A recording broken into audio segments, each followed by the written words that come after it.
جب تک اس کی ادائیگی نہیں ہوگی صحیح بھی ثابت نہیں ہوگی، صحیح بھی ثابت۔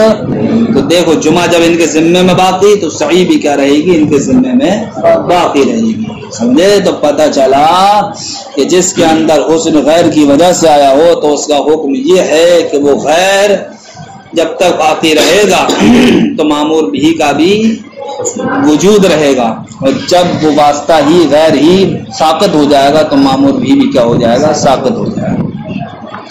اسی طریقے سے جناب والا اگر کوئی انسان باوضو ہے، باوضو، تو اب بتاؤ نہیں کوئی انسان ایسا ہے کہ جس پر نماز ہی نہیں ہے، اس پر نماز ہی واجب نہیں ہے، تو اب بتاؤ اس کے لیے یہ کہا جائے گا کہ تم وضو کرو؟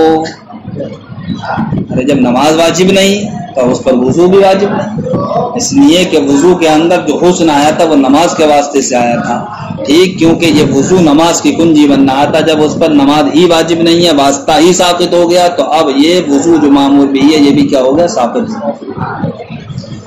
لیکن اگر کسی انسان کا صاحب وضو نہ ہو اور نماز اس کے ذمے میں کیا ہو، باقی ہو، تو بتاؤ ایسی صورت میں کیا وضو ساقط ہو جائے گا؟ نہیں ہوگا۔ کیوں؟ اس لیے کہ واسطہ کیا ہے، باقی ہے، واسطے کے باقی رہنے سے مامور بھی کیا رہے گا، باقی رہے گا۔ دیکھو بھائی انہو ثانی ما یکون حسنن، دوسری قسم وہ ہے کہ جس میں حسن بواسطۃ الغیر، غیر کے واسطے سے ہو، وہ اس کی مثال جیسے کہ سعی الجمعہ والوضوء للصلاۃ، اور وضو نماز کے لیے، فإن السعی، اس لیے کہ سعی حسن بواسطۃ کونہ مفضیا الی اداء الجمعہ، نفس سے سعی یہ خود بخود تو حسن نہیں ہے بلکہ حسن ہے اس واسطے سے کہ وہ کیا ہے، ادائیگی جمعہ کی جانب لے جانے والی ہے، ادائیگی جمعہ کی جانب کیا ہے، لے جانے والی ہے، یا ادائیگی جمعہ کا سبب ہے، سمجھ گیا؟ اور جمعہ کیا ہے، یہ ایسی چیز ہے جس کی ذات میں حسن ہے، لہذا جمعے کے واسطے سے اس کے اندر سعی کے اندر حسن آ گیا۔ دوسری مثال والوضوء حسن بواسطۃ کونہ مفتاحا للصلاۃ، اور وضو حسن ہے اس واسطے سے کہ وہ جناب والا نماز کی کنجی ہے، وحکم حاصل نوع، اس نوع کا حکم یہ ہے کہ انہ یسقط بسقوط تلک الواسطۃ، کہ جناب والا یہ مامور بھی ساقط ہو جائے گا واسطے کے ساقط ہونے سے، حتی ان السعی لا یجب علی من لا جمعۃ علیہ، یہاں تک کہ سعی واجب نہیں ہوگی اس انسان پر جس پر جمعہ نہیں ہے، ولا یجب الوضوء علی من لا صلاۃ علیہ، اور نہ ہی وضو واجب ہوگا اس انسان پر جس پر نماز نہیں ہے، ولو سعى الى الجمعہ، اور اگر کسی انسان نے جمعے کے لیے سعی کی، فحمل مکرہا الى موضع آخر، پھر اس کو جناب والا زبردستی کسی دوسری جگہ لے جایا گیا مسجد کے علاوہ، قبل اقامت الجمعہ، نماز ادا کرنے سے پہلے، سمجھ گئے؟ اب اگر اسے وہاں سے چھٹکارا مل گیا تو یجب علیہ السعی ثانیا، تو اب اس پر دوبارہ سعی کیا ہوگی، یہ واجب ہوگی۔ کیوں؟ اس لیے کہ واسطہ ساقط نہیں ہوگا۔ وَلَوْ كَانَ مُعْتَكِفًا فِي الْجَامِعِ، اور اگر جناب والا کوئی انسان ایسا ہے کہ جامع مسجد میں ہی معتکف ہے، تو اب کیا اس پر اب بھی سعی واجب ہے نماز کی ادائیگی کے لیے؟ فرماتے ہیں سعی جناب والا مقصود کو حاصل کرنے کے لیے تھی، اور مقصود کیا تھا، وہ ادائیگی جمعہ، تو یہاں پر جب جامع مسجد میں ہی انسان موجود ہے تو مقصود حاصل ہے یا نہیں؟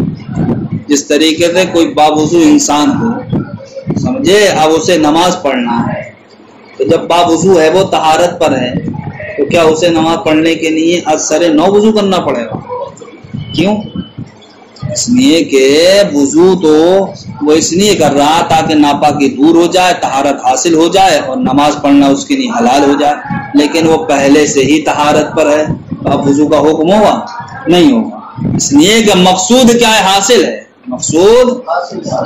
اسی طریقے سے جناب والا اگر کوئی انسان جامع مسجد میں معتکف ہے تو اب آپ یہ نہیں کہو گے مسجد سے باہر نکال، پھر صحیح دوڑتا ہوا مسجد کو، اس لیے کہ مامور بھی ہے صحیح الجمعہ کی،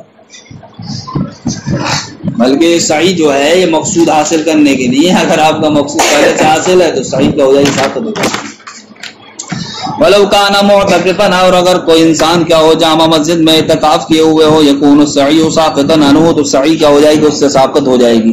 وکذالک، اسی طریقے سے لو توضا، اگر کسی نے وضو کیا، فاحدث، تو اس کو حدث لاحق ہو گیا، قبل اداء الصلاۃ، نماز کی ادائیگی سے پہلے یجب علیہ الوضو ثانیاً تو اس پر دوبارہ وضو کرنا کیا ہوگا؟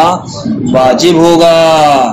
اور اگر وہ متوضیاً یعنی کہ باوضو ہو عند وجوب الصلاۃ نماز کے واجب ہونے کے وقت لا یجب علیہ تجدید الوضو تو اب اس پر نیا وضو کرنا واجب نہیں ہوگا، اس لیے کہ پہلی صورت میں مقصود حاصل نہیں ہوا ہے اس لیے وضو کرے گا، دوسری صورت میں مقصود حاصل ہے اس لیے جناب والا وضو نہیں کرے.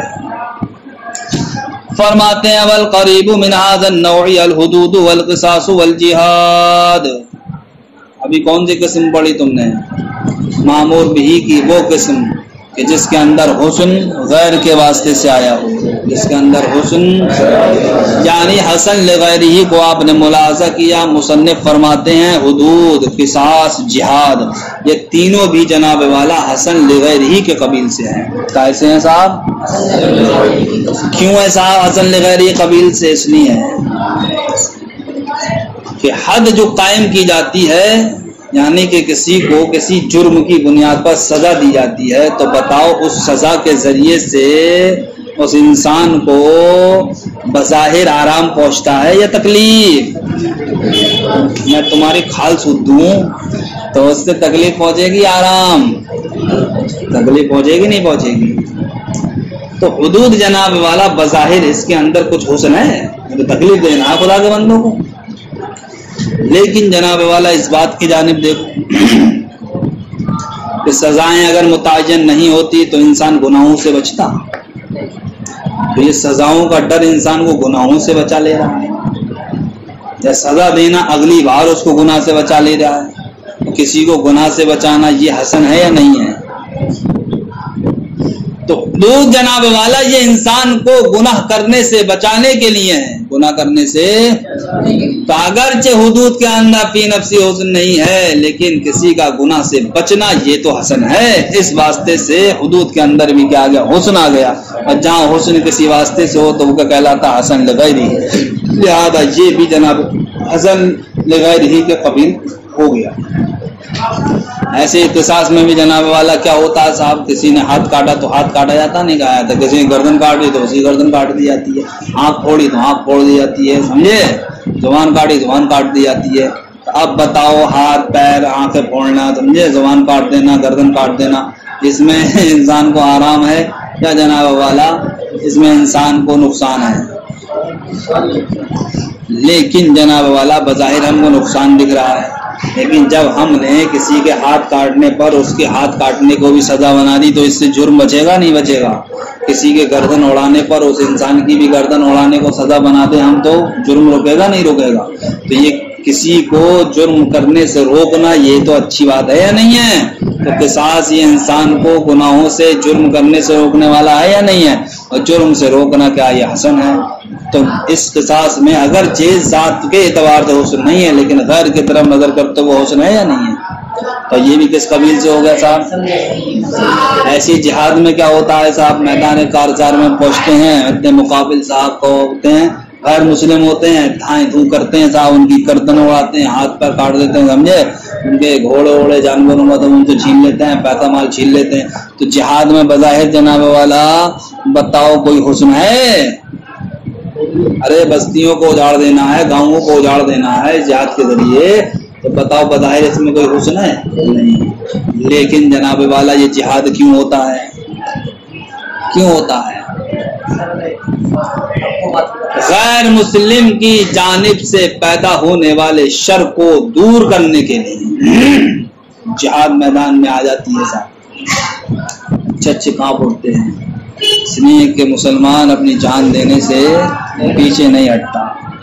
غیر مسلم اپنی جان کو ہی سب کچھ سمجھتا ہے. اب بات یہاں تک آ جاتی ہے تو پل پلا ہو کے پیچھے کو بھاگ لیتا ہے. تو سمجھے جہاد کے ذریعے کفار کی جانب سے غیر مسلم کی جانب سے جو کیا ہوتا ہے شر ہوتا ہے، اس شر کو دور کیا جاتا ہے. اس شر کو دور کرنا یہ کیا حسن ہے یا نہیں ہے؟ جہاد کے ذریعے سے کلمہ حق کو بلند کیا جاتا ہے. کلمہ حق کو بلند کرنا یہ حسن ہے یا نہیں؟ اس وجہ سے جناب والا جہاد کے اندر بھی کیا گیا؟ حسن آ گیا. تو جہاد بھی ایسی شے ہوئی کہ جس میں حسن غیر کی وجہ سے آیا، سمجھے. لہذا یہ بھی کس قبیل سے ہو گیا؟ حسن لغیرہ کے قبیل سے ہو گیا۔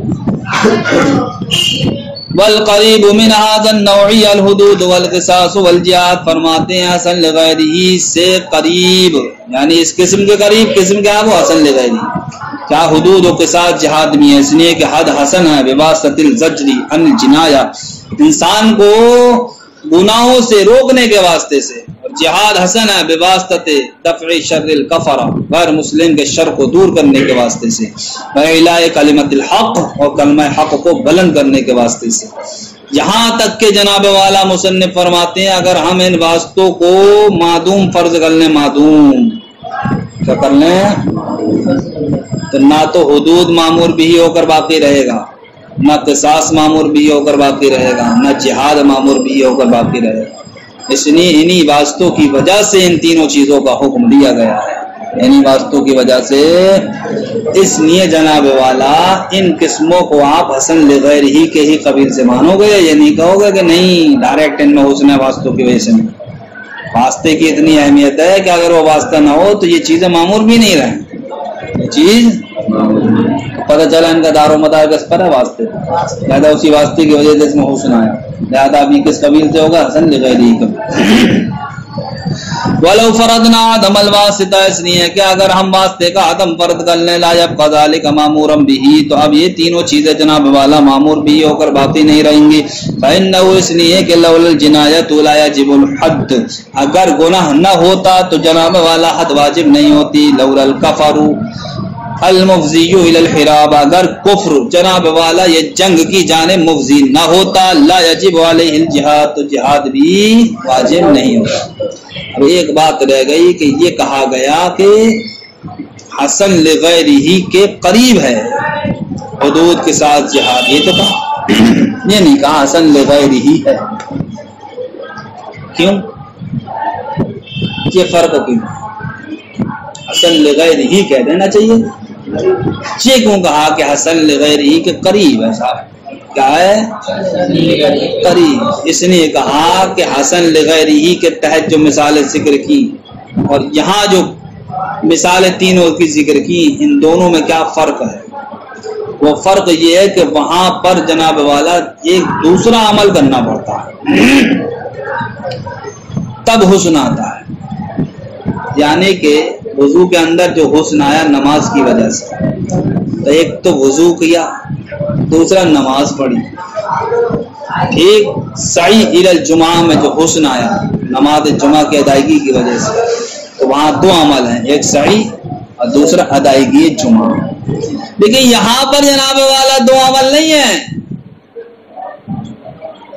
ایسا نہیں ہے کہ صاحب پٹائی لگانا یہ ایک عمل ہو، سمجھے، اور گناہوں سے روکنا یہ دوسرا عمل ہو، بلکہ اسی ایک عمل کی وجہ سے انسان گناہوں سے بچ جاتا ہے، ٹھیک، اسی ایک جہاد کی وجہ سے جناب والا کیا ہوتا ہے، اعلاء کلمہ حق ہو جاتا ہے، اس کے لیے الگ سے کوئی عمل نہیں کرنا پڑتا، سمجھ گیا، ایسی ایک جہاد کے عمل کی وجہ سے کافرین کی جانب سے جو شر ہوتا ہے اس شر کو دفع کر دیا جاتا ہے، تو دیکھو وہاں پر الگ سے عمل کرنا پڑ رہا ہے اور یہاں پر الگ سے عمل نہیں کرنا پڑ رہا، اس لیے یہ کہا حسن لغیرہ نہیں ہے بلکہ حسن لغیرہ کے کیا قریب ہے۔